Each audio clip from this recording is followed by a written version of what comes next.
Hello, I'm Tom Plant, Director of Proliferation and Nuclear Policy here at RUSI, and I'm here with Deputy Director-General of RUSI, Malcolm Chalmers.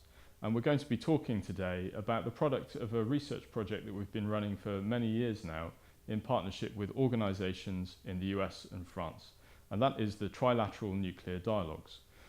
With CSIS in America and FRS in France, we've brought together over several years a group of senior former officials and senior academics to talk about pressing nuclear issues of the day, and we're lucky enough to benefit from track one attendance also at a very senior level in those conversations.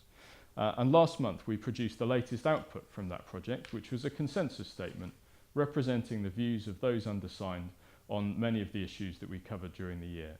And for this short conversation, we're going to be addressing what Malcolm and I have picked out as what we see as some of the more interesting elements of that. So without further ado, we'll go on into the first of those, which of course is the Russia element of it, where we talked very extensively about INF in particular, as you would imagine, over the last year, but also about New START and the future of arms control in general. I wonder, Malcolm, if you could tell me a little bit about what leapt out of you from the statement. Well, I think this year, even compared with previous years, one got a real sense that nuclear arms control, the architecture of nuclear arms limitations between the US and Russia, is in a moment of real crisis. The announcement by President Trump that the Americans were going to pull out of the INF Treaty, which has, of course, subsequently transpired with the formal notification of withdrawal, was a focus of a lot of discussion, and the experts from all three countries agreed that the United States had eventually convinced its allies that Russia was in violation of the treaty and that could not stand. But I think there was also concern that the process through which that consensus developed was unnecessarily difficult because the Americans hadn't brought the allies into their confidence early enough. They'd taken a long time to reveal why they believed, the technical basis, the intelligence basis, if you like, of why they believed that the Russians were in violation. And of course, on the European side, that maybe not as willing to take some of those American assertions, as at face value. Absolutely. Early on. I think it's a fairly balanced response. I mean, I think the prescription is to do better in the future. Now, the hope is, of course, that we have a future of arms control to look to. And I think the statement, one of the other things that I think is particularly interesting, is that obviously we talk a little bit about New START in that statement and talk about we separate that out from other issues of US, Russia or Western Russia disagreement. And the injunction in the statement is to, insofar as long as Russia maintains its compliance with New START's provisions, that should be extended, which is somewhat different, I think, from where some of the voices in the US in particular, in the US politic community at present are. That feels different to me. No, I think that was significant. It's significant at a moment when there are clearly strong forces in the American administration against renewing the New START Strategic Arms Limitation Treaty when it comes up for expiry in February 2021. This quite heterogeneous group, varied group of experts, former officials from the United States, as well as the UK and France, all agreed, signed up to the proposition that provided that Russia wasn't seen to be in violation of the New START Treaty itself, that we should seek to roll over that treaty in 2021 if the Russians agree. And that's significant because I think there's widespread concern out there that the Trump administration may be lining things up for finding a way to renege on that treaty, stop it when it comes up for renewal. And if that were to happen, then there would basically be very little nuclear arms control left, and both the US and Russia could actually add large number, hundreds if not thousands of warheads to their operational stockpile in a matter of months. Indeed, and so we need to think about then, there is this conversation about the future of arms control, of course, and where that goes. And I know that you and I have had some conversations in recent days in particular about INF and the whys and wherefores. And one of the issues that we've just been discussing is the issue of multilateralization, or at least of a more multilateral world, a more multipolar world, for example, when it comes to nuclear weapons issues. So this idea that China in some way is now relevant to discussions of INF. And it's certainly relevant to discussions of what the US might look to use previously barred systems, ground-launched missile systems with a range of greater than 500 kilometers for. And the example that's being cited is, of course, the Asian theatre in China. But one of the interesting things I think about the way that the group addressed the China question is its interaction with new technologies, with what I suppose they're not really new technologies. Actually, cyber and space and so forth have been around for many years. But the increasing concern about how their exploitation would interact with existing models of strategic stability is clearly something that the group is concerned by and is urging governments to think more about, and certainly to try and talk to wherever possible, to engage in dialogue with China as the country, again, that is merging these concepts in its own sort of strategic planning, if you see what I mean. And these are really things which challenge the basis of arms control as practiced to date. Arms control on the basis of limiting numbers of systems, of behaviors of things, amounts of things and behaviors of things. And these are more intangible in a way. Space has no borders. Cyber has few borders. And some of the examples of, say, the WannaCry virus, for example, which is largely understood to be targeted at one group and spread around the world. So, you have this problem of, weapons not necessarily doing what you want. And of course, in the strategic domain, that's a real problem. So that's really, I think, the way that the group came to the Chinese question. It did. I think it's a very interesting observation, because I think the reason why we've got this INF treaty crisis now is because of the Russian violation. And that's most of all a US-Russia issue, and to some extent a European issue. And it, at first appearance, it appears to be repeat of the 1980s.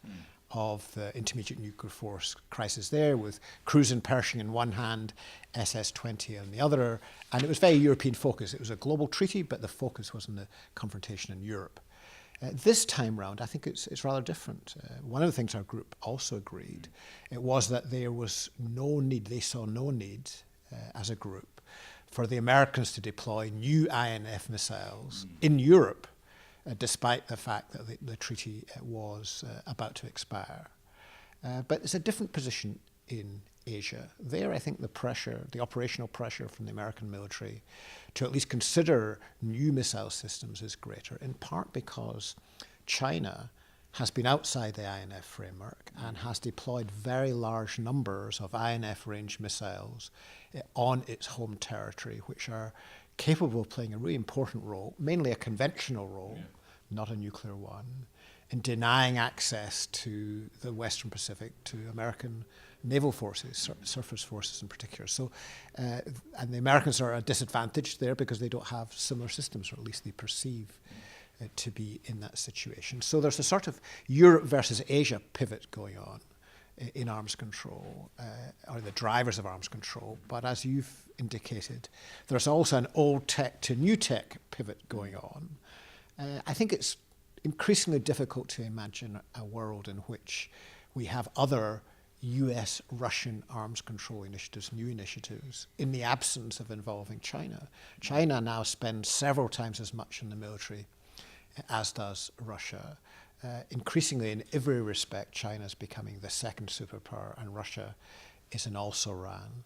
And Russia certainly does have to be involved. And in the very longest range missiles, Russia is still one of the two superpowers. But the further you move down the range of military capabilities, the further you move out to a range of qualitative capabilities, the more, from an American point of view, the idea of limiting American forces because of what Russia might concede and allowing China a free rein just won't wash in the American policy establishment. Now, that doesn't make arms control any easier. The trilateralism, or at least the trilateralism, the fact that there are three major powers rather than two, for the first time actually since 1945, makes arms control harder.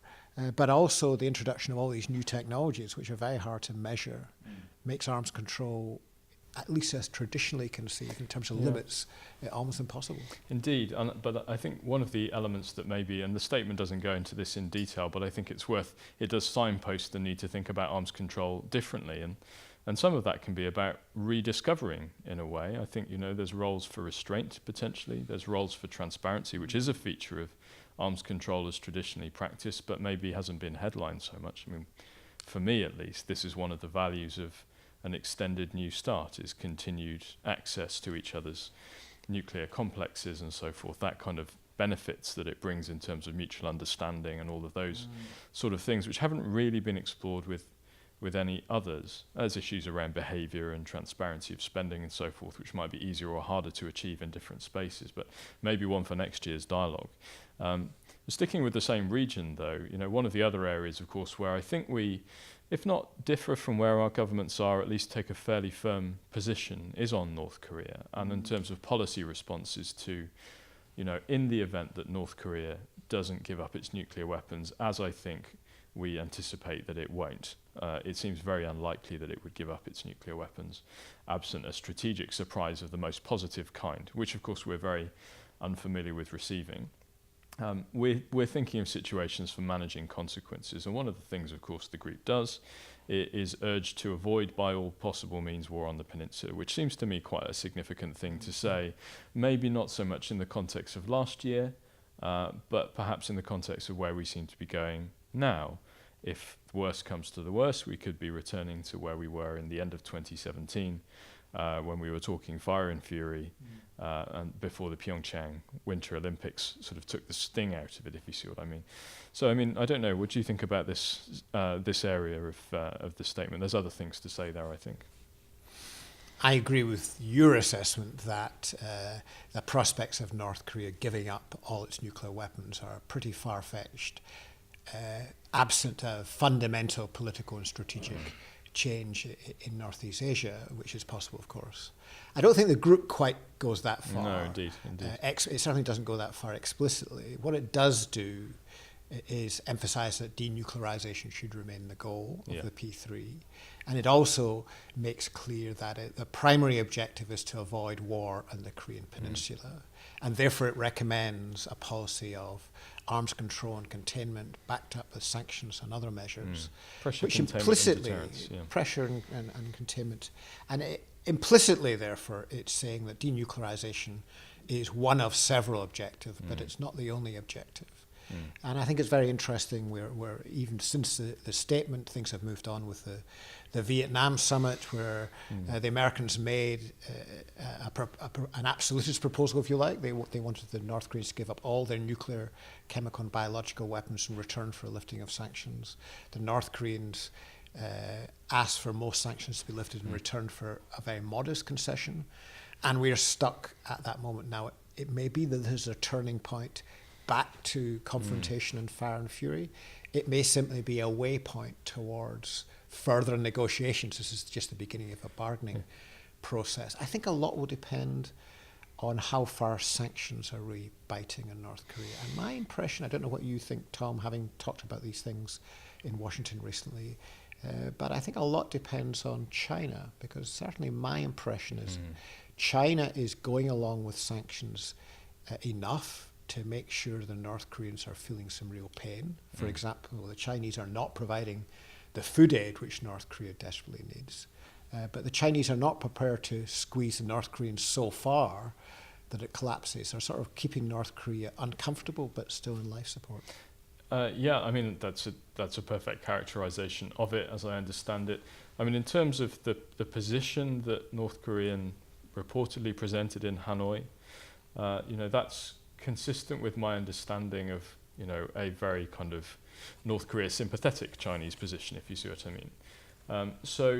I think that an awful lot for me depends on whether Xi Jinping and, the foreign policy establishment in Beijing consider North Korea's behaviour to be reasonable. And that gates to some extent how hard they'll squeeze on some of those really important measures, because it is entirely in their gift to do that. It's not out with the bounds of possibility that the Chinese state could squeeze significantly harder than it has to date. It's simply that it is not in accordance with their interest to do so, and that's where your point comes in. I think that's entirely right. So for me, it seems unlikely that China would view North Korea as the party at fault here.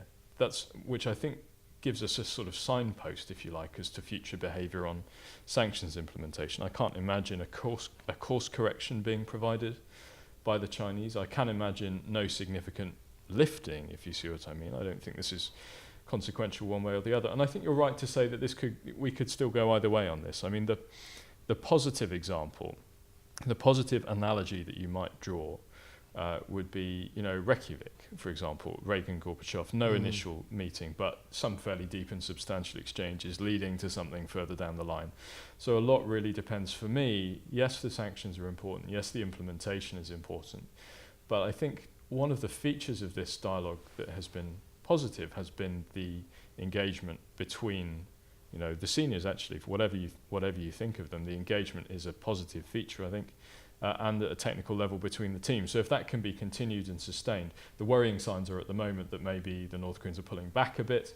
I find that a little bit concerning. But if they're not, if that's temporary, then who's to say we're not in another Reykjavik equivalent, if you see what I mean? What I think is clear to me is that if the North Koreans were to take more provocative action, because there have been some reports of them re-preparing their missile launch facility. Yeah, satellite launch facility. Is a possibility. Yep. Even more extreme, you can imagine an atmospheric test.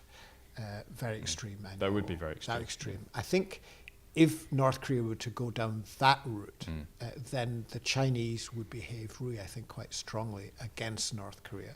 So China's playing a really interesting role. Very much so.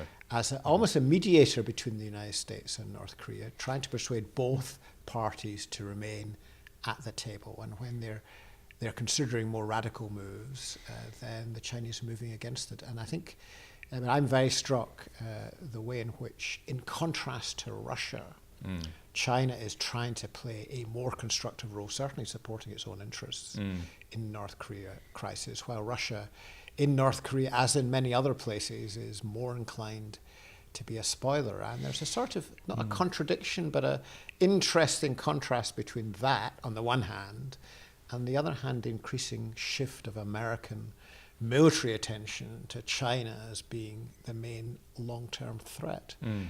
So we may well be moving into a world in which US-China military competition takes more and more of our attention. But if it does, it won't look quite the same as the US-Soviet competition did in the past, and it may have more elements of cooperation than that old détente deterrence relationship we remember from the Cold War. Well, perhaps, who knows, maybe we're heading back to Helsinki then for a sort of broader set of discussions about, regional dynamics. I mean, to be honest, that's probably if you're looking for a mediator, I would point less at the Chinese and more at the South Koreans. I think that the Chinese have played a key role in terms of, incentivizing North Korea to stay at the table and in gating sanctions such that the US has to take account of them. But it hasn't, to me, felt as active as the South Koreans have been.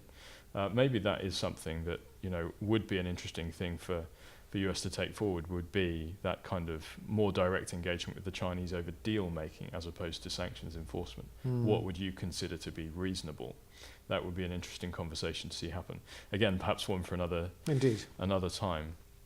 And then, of course, we discuss another issue of, the other proliferation case, I suppose, that we discuss, or at least in the view of, in my view, and at least in the view of our governments, the past and hopefully not future proliferation case of Iran. And this is an interesting one for the statement, I think. This is something where our governments clearly don't agree. And that's quite clearly laid out, factually speaking. Well, I think where the statement comes down on this is really less about Iran as the issue to address in itself, and more about this is a potential alliance problem. This is something where our governments have got a point of disagreement that needs to be quite carefully managed. It is a stone in the shoe as we sort of move forward, and it's not going away in that regard. It seems unlikely that it would. The E2+3 Iran meetings persist. The US persists on its course. The US will impose its own sanctions against various measures and activities. And one of the injunctions that we make in the statement is that application of US sanctions needs to be pretty flexible to manage that risk, to manage the risk of damaging that alliance. Not just the alliance between the US and the EU, but particularly within the P3. because that is something that would be a very negative outcome, and I think not to US benefit. So that's a fairly strong recommendation there. And of course, there are then the injunctions to continue to fund the IAEA's activities appropriately and all that other stuff, which, again, we have to remember, for all of the negative press that the US gets on the Iran deal, it does fund a tremendous proportion of the IAEA's activities. So these things go on behind the scenes, effectively. So it's always a slightly more complicated picture than I think we might see. But in that regard, I think, where I see it is obviously this is something as an alliance management issue now as well. Yeah, and I think that's all absolutely right. And the only thing I would add to that is that the three Western powers basically share an objective in relation to Iran. They all want to do everything possible to avoid Iran becoming a nuclear power, which it still has the capability to do. It has the knowledge, it has the technology, it has the access to the fissile material. Where they differ is the European powers, the UK and France, believed in the Iran nuclear deal as a way of slowing that process very substantially, and the Trump administration decided otherwise. So the extent to which the three powers become more united in their stance going forward will, I think, depend most of all on what Iran does.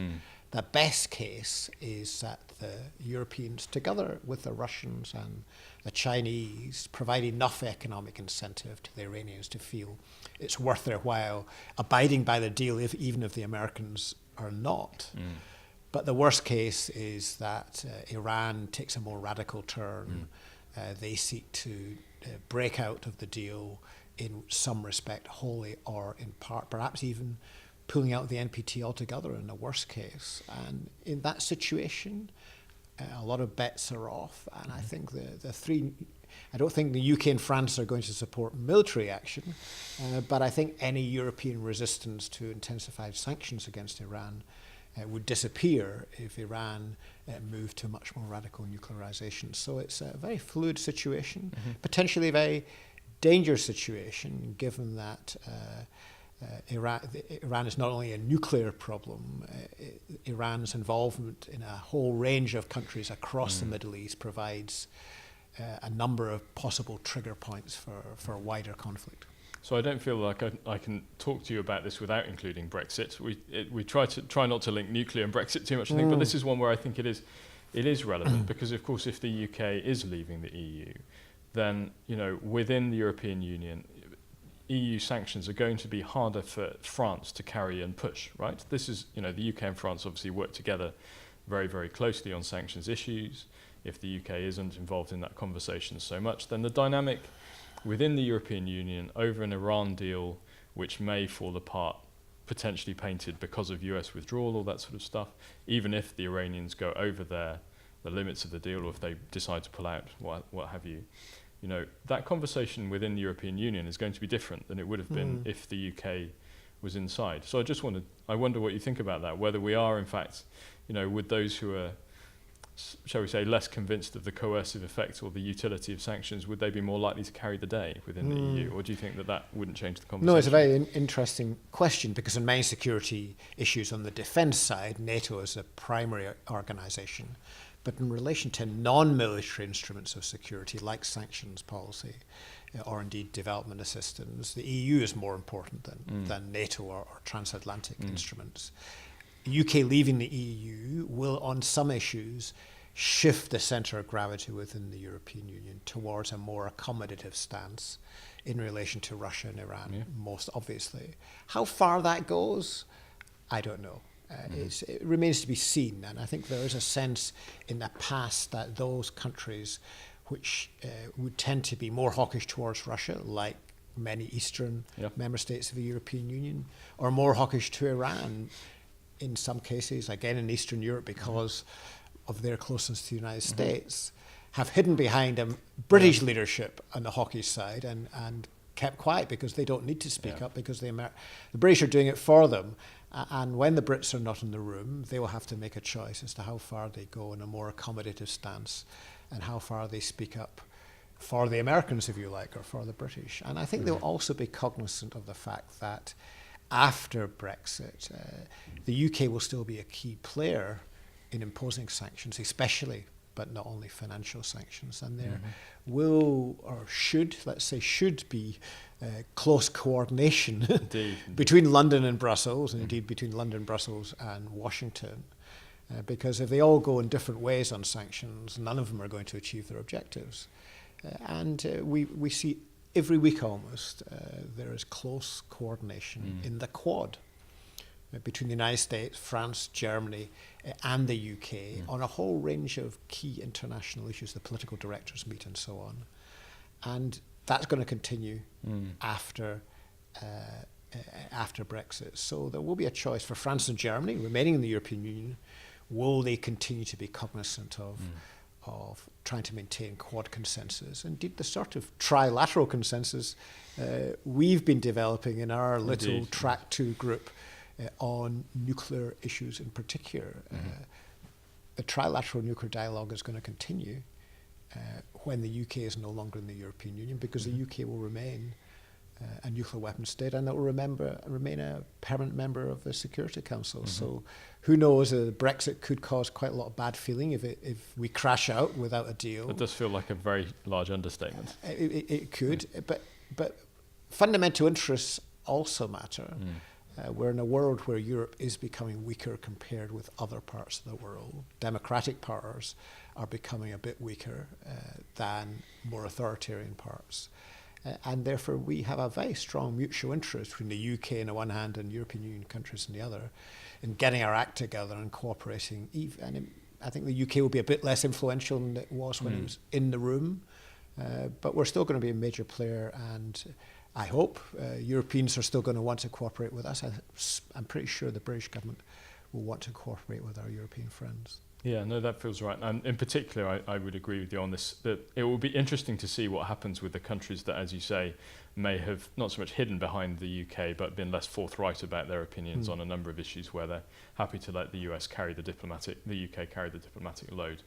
So on all these issues, there's clearly, it feels like the salience of nuclear weapons, or at least nuclear issues, to security in general, security in Europe in particular, seems to be, on the increase. I don't know if that's simply sort of perceptual, but at least it feels to me like that's the case. There's lots of different issues on sort of this new tech sides of things, that the increasing multipolarity of the world, where before too long nuclear weapons become part of the conversation. They become more salient to discourse. And there's a big push within NATO, and we refer to it in the statement to increase, quotes, nuclear IQ, which is basically really about understanding how nuclear weapons affect your security environment, even if you're not a nuclear weapons state. I mean, NATO is a nuclear alliance, but in terms of your role within that, it's not necessarily about participating in NATO's nuclear deterrence activities, snowcat missions and all that sort of stuff. It is more about understanding how nuclear weapons fit into potentially the doctrines of your adversary states, or how they might be employed to signal and coerce your country. And for many countries, I might even argue that the UK has had some kind of atrophy in that regard, although I think in recent years it has been addressed to some extent.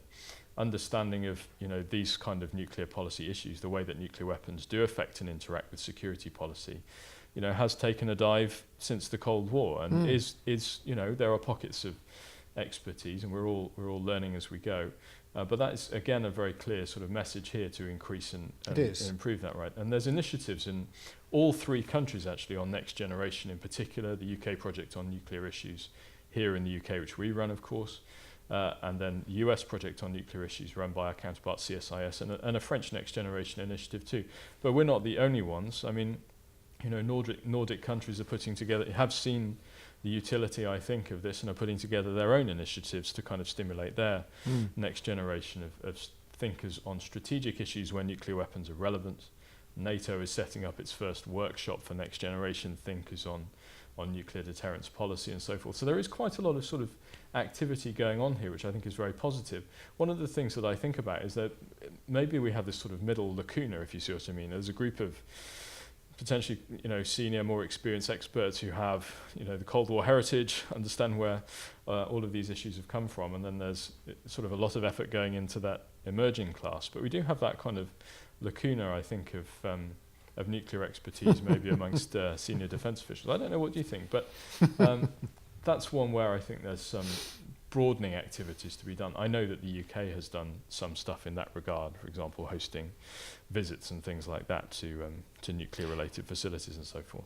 Basically, what you're saying is there are not enough middle-aged nuclear experts around. Well, it's only middle career. Middle career. They're only the grey-hair nuclear experts who remember the Cold War, such as myself, and the younger generation. But maybe you're somewhere almost leaving the pony generation, Tom, if I may say so. Oh, but well, very kind. But I think it's interesting because you say NATO's a nuclear alliance, yes. but 10 years ago, if you were having a discussion in NATO, your discussion would mainly be about Afghanistan. Yeah. The main NATO focus of activity, the main effort of NATO was Afghanistan. And nuclear weapons are not relevant to Afghanistan. They weren't relevant to Iraq. They weren't relevant to the NATO intervention in Libya. They weren't relevant to the NATO intervention in the Balkans. So actually, NATO and nuclear weapons haven't always been inextricably linked, but they certainly are now. And it's a coincidence, maybe for NATO's point of view, a fortuitous coincidence, that the end of the operation in Afghanistan, it's still there, but on a much smaller level, has coincided with the re-emergence of concern about Russia, particularly as a result of their action in Georgia and then Ukraine. And therefore NATO's returned to its traditional role of deterrence of Russia. And one of the big differences there, of course, which our military has to adjust to and our political security class has to adjust to, is that we're talking about a war which must never be fought. If we're talking about hybrid warfare or low-level limited conflict, that's one thing. Those things might well be fought. But even those, even the sort of thing that's happened in Crimea and eastern Ukraine, or in Syria, is fought under the shadow of the use of nuclear weapons, the shadow of the fact that the powers involved in that conflict have nuclear weapons.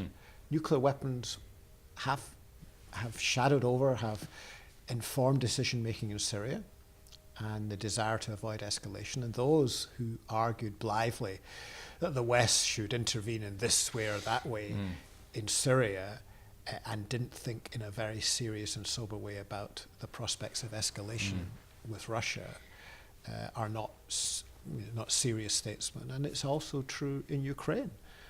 And of course, we know in the Ukraine crisis in particular, President Putin very deliberately played a nuclear card, was seen exercising alongside strategic missiles, carried out strategic missile tests at the height of the Crimea crisis, quite deliberately, to say, are you really prepared to go all the way? Because if you're not prepared to go all the way, then you should stop at a much earlier stage, which is, of course, is what President Obama did.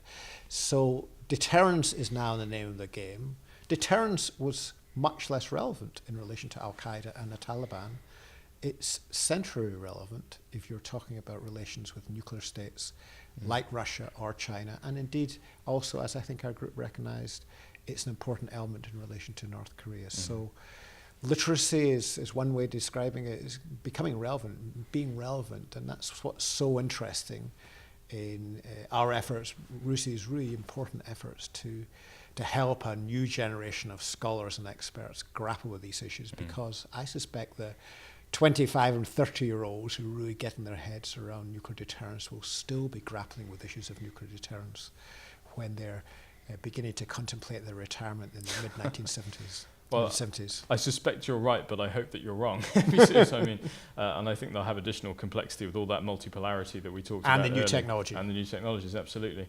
It reminds me actually of one of the comments from our annual conference, the UK Project on Nuclear Issues last year, was that one of our attendees felt that nuclear weapons possibly could be abolished in his lifetime, but only because something more terrifying would have emerged as the basis of deterrence.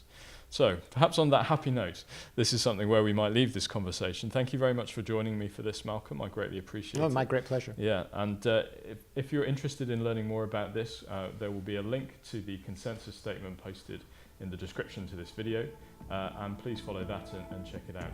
So, thanks for joining us here at RUSI, and that's all for